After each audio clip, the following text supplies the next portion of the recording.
Bonjour à tous, et oui, encore une nouvelle vidéo avec le chat en soutien. Alors, oui, en fait, ils viennent encore de me striker le live de lundi dernier, disant que c'était éventuellement choquant pour les moins de 18 ans.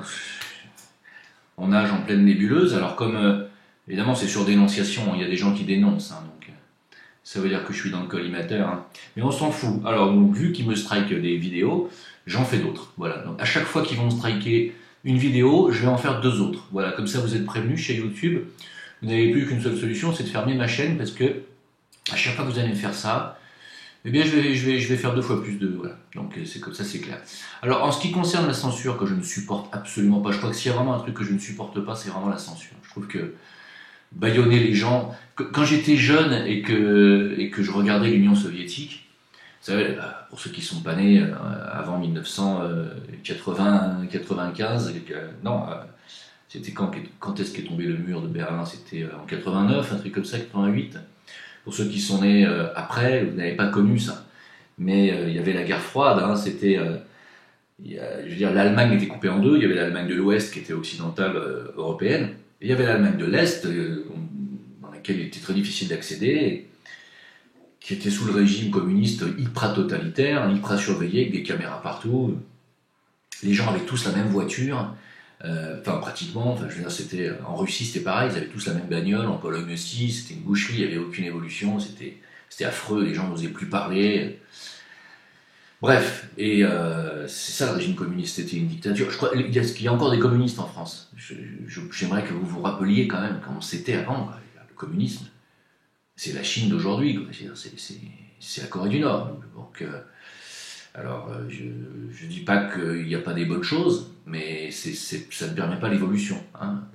Si vous regardez un reportage sur la Corée du Nord, et vous verrez que c'est au niveau décoration, au niveau urbanisme, etc., on est encore aux années 50, hein. Ils n'évoluent pas. Donc, tout ça, ça mérite réflexion, ça mérite débat, hein, bien entendu, mais je veux dire, voilà, moi j'ai vécu ça, j'ai vécu cette guerre froide, j'ai vécu ce mur de Berlin, j'ai vécu cet empire, cette Union soviétique qui était composée de... Il y avait la Russie dans l'Union soviétique, il y avait l'Ukraine, etc., il y avait plusieurs pays, c'était une union, hein, et tous ces pays-là étaient sous le joug du communisme, et c'est dictatorial, quoi. Et pourquoi je dis ça? Je dis ça parce qu'en fait, j'étais horrifié par ça quand j'étais gamin. Je regardais ça et je me disais, mais comment les gens peuvent supporter ça?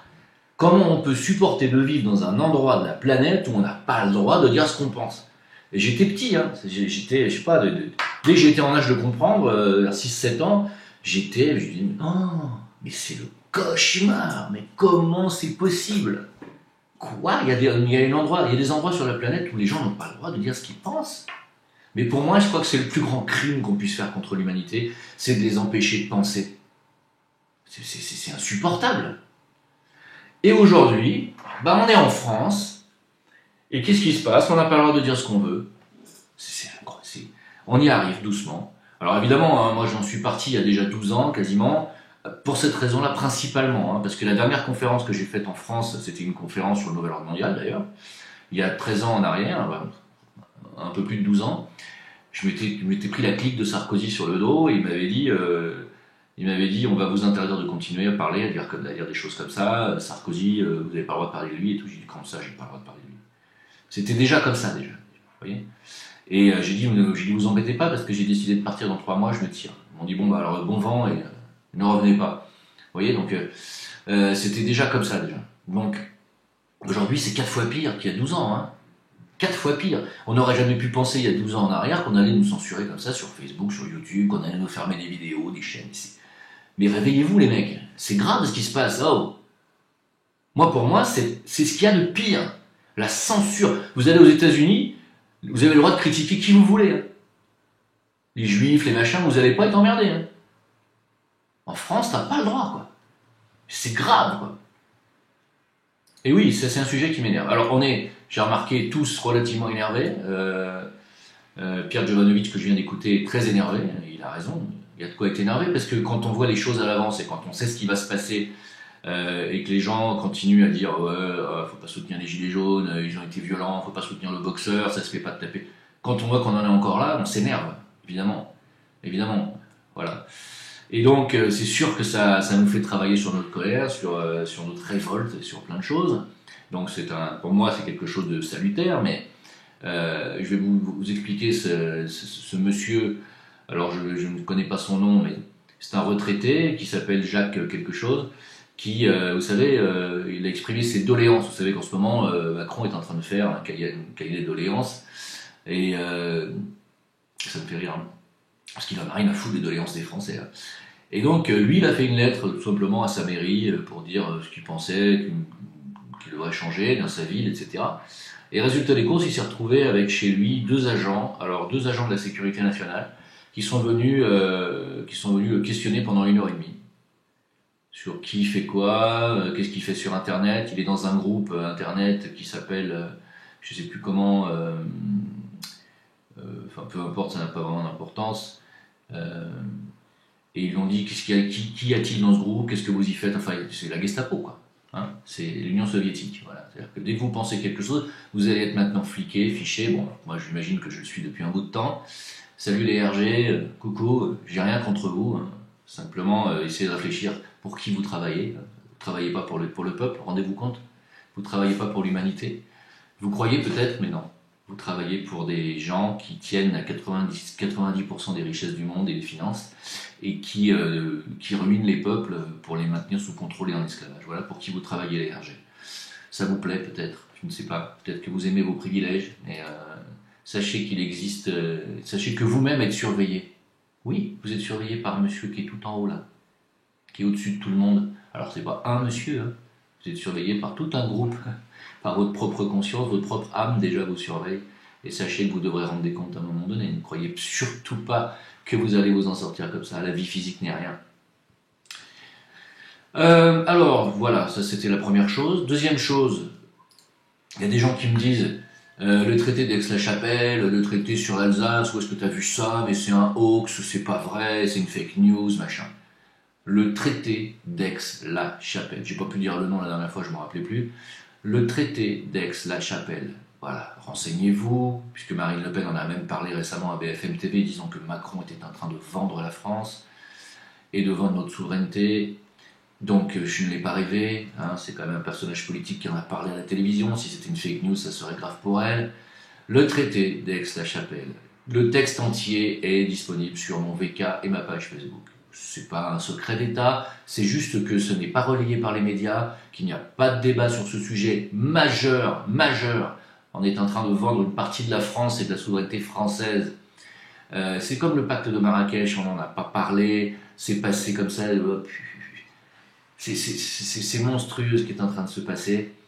Alors, renseignez-vous sur le pacte d'Aix-la-Chapelle qui va vendre l'Alsace-Lorraine à l'Allemagne. C'est pas vendre, c'est pas le terme vendre, effectivement, n'est pas juste. C'est pas qu'il va vendre une partie de la France, c'est qu'il va permettre à l'Allemagne d'utiliser l'Alsace-Lorraine pour en fait commencer à poser son pied quoi, en France et imposer en fait ses lois administratives, sa langue.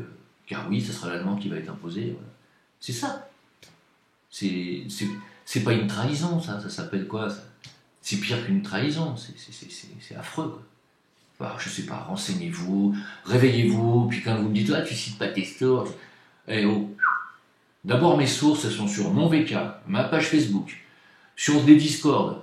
Je pense que, il y a matière quand même, avec un petit peu d'effort, à trouver tout ce que vous voulez. Et puis quand même, je vous mâche quand même pas mal de boulot.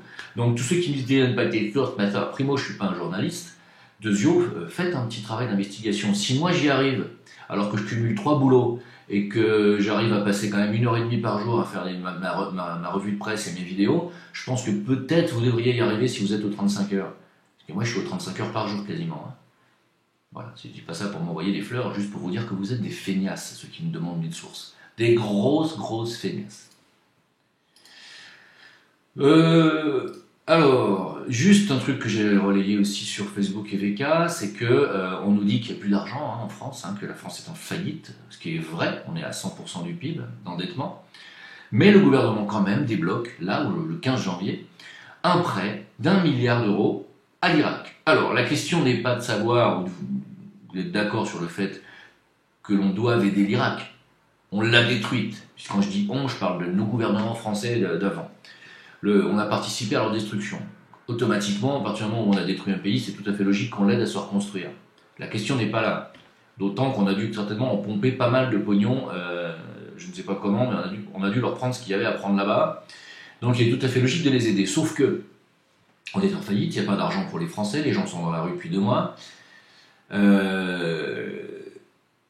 Et ben on débloque de l'argent, non pas pour cette situation d'urgence qui est peut-être d'essayer d'arrêter les manifestations et de donner satisfaction aux gens qui sont en train de crever de faim en France. Non, on débloque 1 milliard pour l'Irak, par an. Moi, voilà, je faites comme vous voulez après derrière. Continuez à débattre, pas de problème, débattez. Hein. Débattez, en tout cas moi je passe l'info. Hein. Après chacun tire ses... Voilà. Après, je tiens à dire, puisque j'ai parlé dans mes vidéos précédentes, que ce sont les réseaux, et notamment, vous savez, maçonniques, Bnebrit, etc., qui tiennent la justice en France, la police en France. Sachez que les hauts fonctionnaires policiers sont dans les réseaux aussi. Hein, sont dans les réseaux alors de la franc-maçonnerie politique. Hein, pas toute la maçonnerie, encore une fois.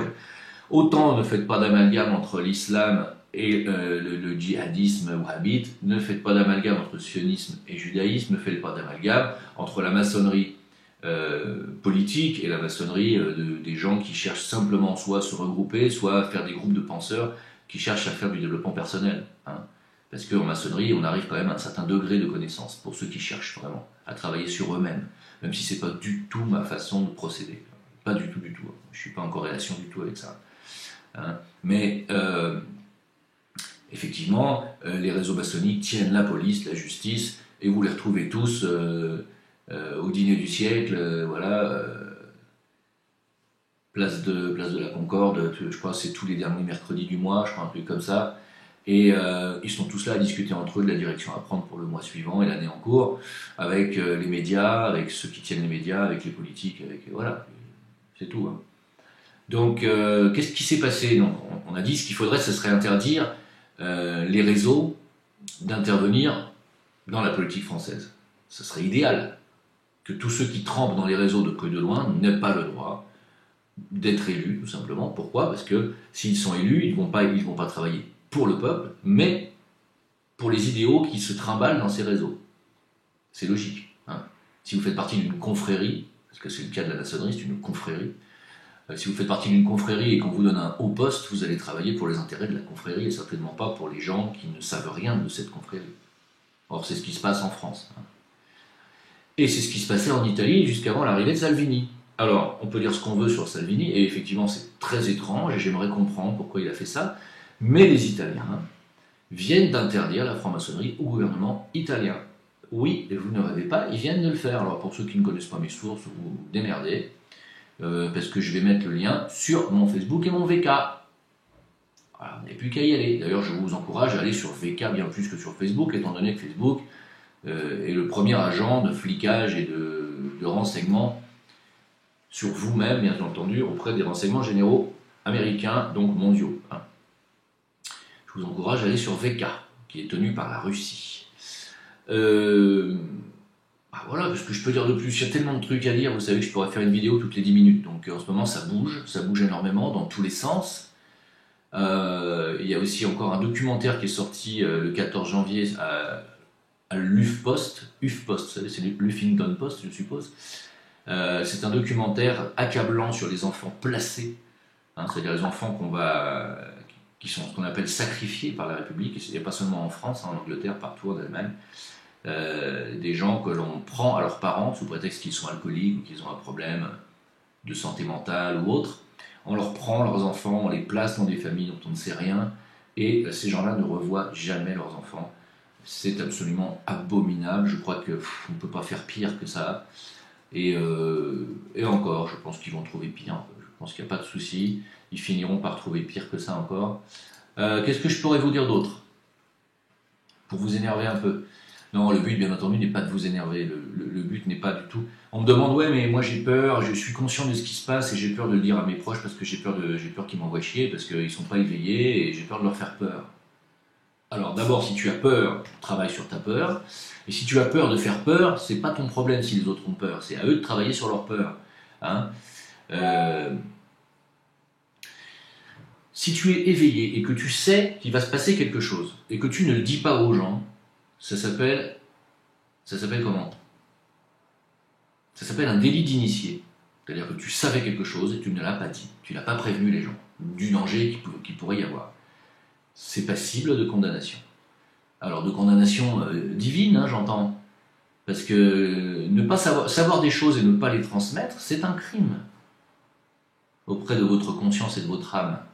C'est un crime, vous êtes venu pour ça. Alors si vous craignez que les gens aient peur de ce que vous dites, ce n'est pas votre problème. C'est aux gens de travailler sur leur peur. Je vais reprendre encore cette métaphore, mais un vulcanologue qui sait que dans une semaine, un volcan va rentrer en éruption et qu'il crie haut et fort à tous les villageois qui habitent en bas, cassez-vous parce que dans une semaine vous allez cramer, et que les gens disent « Ah, il nous fait peur celui-là », ça n'est pas son problème. Son problème à lui, c'est d'avertir les gens de ce qu'il a vu, de ce qu'il sait. Voilà. Et si les gens restent et crament, ça n'est pas son problème. Si les gens ont peur, ça n'est pas son problème. Et si les gens l'écoutent et quittent la zone et survivent, c'est son problème. Donc votre problème est d'avertir et de transmettre les informations. Vous moquez-vous totalement des réactions des gens. Même si vous vous faites railler, expulser des cercles amicaux, changez de cercle amical. Changez d'amis. Voilà. On n'est pas obligé d'avoir des amis qui sont toujours 100% d'accord avec nous. Mais si c'est des gens méchants avec vous, vous n'avez pas besoin de les côtoyer. Ne perdez pas votre temps si vous êtes éveillé, ne perdez pas votre temps. Et d'ailleurs, on me dit, ouais, comment pourrait-on faire chuter le système? Je tiens à vous rappeler que les gens éveillés vivent avec peu de choses. Ils n'ont pas d'appétit matériel particulier. Hein. Ils ont 3 paires de chaussures, c'est le grand maximum. En général, ils en ont 2. Si vous prenez l'exemple de Gandhi, qui était l'être éveillé par excellence du XXe siècle, Gandhi, qu'est-ce qu'il a fait? Il avait 2 tuniques et une paire de sandales. Personne n'avait d'emprise sur lui. S'il vivait aujourd'hui dans notre société de consommation, il ne consommerait rien. C'est le pire cauchemar pour les lobbies, pour un système de consommation comme le système occidental. Un Gandhi est un cauchemar. C'est le non-consommateur par excellence, celui qui voit tout, celui qui est conscient de toutes les magouilles qui se passent en coulisses. Pourquoi? Parce qu'il est éveillé. Plus vous allez vous éveiller, moins vous allez consommer, moins vous allez regarder la télé, moins vous avez besoin d'avoir des récréations. Récréation, c'est quoi? C'est les jeux. Les jeux, les films, les jeux vidéo, le foot, les jeux du cirque, quoi. Hein. Plus vous allez être éveillé, moins vous allez avoir besoin de ça. Plus vous allez utiliser votre énergie vers le vrai dossier, c'est-à-dire le dossier de la prise de conscience, de l'éveil, de ce qu'on appelle le travail personnel. Hein. Et vous allez commencer à aider les autres. Donc plus on va être nombreux dans ce domaine-là, plus le système perdra toute emprise sur le peuple. Plus le peuple s'éveillera, plus le système perdra son emprise. Si demain on est 20 millions de Gandhi en France, il n'y a plus de système. Il y aura un autre système, bien entendu, basé là par contre sur le partage fraternel, basé sur l'entraide, basé sur l'information permanente, basé sur sur comment guérir, comment se détacher de ses peurs. Voilà, on sera parti sur une toute autre société. Hein. Et on n'aura plus besoin de se vacciner à outrance, on n'aura plus besoin de prendre des médicaments en permanence comme en France. Tout le monde je sais que chaque Français ils ont tous leur pharmacie chez eux à la maison. Tout le monde a une armoire à médicaments en France dans sa maison, je le sais. Voilà. Sauf chez moi. Moi j'ai une petite trousse comme ça d'urgence avec des compresses, de la bétadine et qu'est-ce que je dois avoir encore là-dedans, de la biogaz peut-être, c'est tout. J'ai pas d'antibiotiques, j'ai pas de cortisone, y a pas ça. Non, par contre j'ai de l'homéopathie, hein, j'en ai partout. Là, partout. Qu'est-ce que j'ai des huiles essentielles aussi qui m'entourent. Qu'est-ce que j'ai j'ai des macérats glycérinés. J'ai 52 ans, je n'ai pas un seul problème physique, puis je n'ai pas besoin d'un seul médicament. Et j'ai mon homéopathie. Voilà, le placebo, ça fonctionne bien, hein, pour ceux qui disent « Ah, mais c'est du placebo, tout ça ». Ça fonctionne pas mal, hein. Pour un mec qui, a 6 ans en arrière, devait finir sur une chaise roulante avec une ablation de la prostate et de la vessie. Qu'est-ce que vous en pensez? Allez, on va finir en disant que le 16, alors c'était le 15 ou le 16, je ne sais pas exactement, il y a en 24 heures 3 policiers qui se sont suicidés avec leur arme de service en France. Donc, j'en profite pour rappeler, d'abord, aux gens qui, effectivement, en ce moment, sont assez violents et virulents envers les flics, parce qu'il y a eu de la violence policière, et ça, ceux qui le nient sont vraiment des menteurs professionnels. Je dis ça pour rappeler que les policiers restent des êtres humains, même s'ils sont habillés comme des Robocop et qui vous tirent dessus avec des armes qui sont de plus en plus interdites. C'est la presse américaine et étrangère qui ont remarqué que... attendez. Voilà. C'est la presse américaine... Ouais, ben non, tu attends que je termine. C'est la presse américaine... Excusez-moi, ça m'amuse. C'est un jeu qu'on a entre nous. Et la presse étrangère a remarqué que les forces de l'ordre françaises utilisaient des armes létales et des mitraillettes, des trucs de fou. Tiens. Non. Ici, là. Il vient en plus, la première fois qu'il obéit. Et donc, c'est scandaleux. Mais ça reste quand même des êtres humains, vous voyez, des êtres humains qui n'en peuvent plus, qui sont pris en tenaille, qui ne veulent plus obéir visiblement aussi pour une grande part aux ordres qu'ils reçoivent. Ils ont besoin de vacances, ils ont besoin de repos, ils ont besoin d'être en famille. Ils en ont marre d'être détestés par la majorité des Français, et ça se comprend, et de ne pas être payés comme ils devraient, etc., etc. Et donc les flics se suicident. Alors j'en profite pour dire 2 choses à la police. Primo, on ne demande que ça de vous soutenir. On vous demande une seule chose en retour, c'est que vous nous souteniez. C'est tout.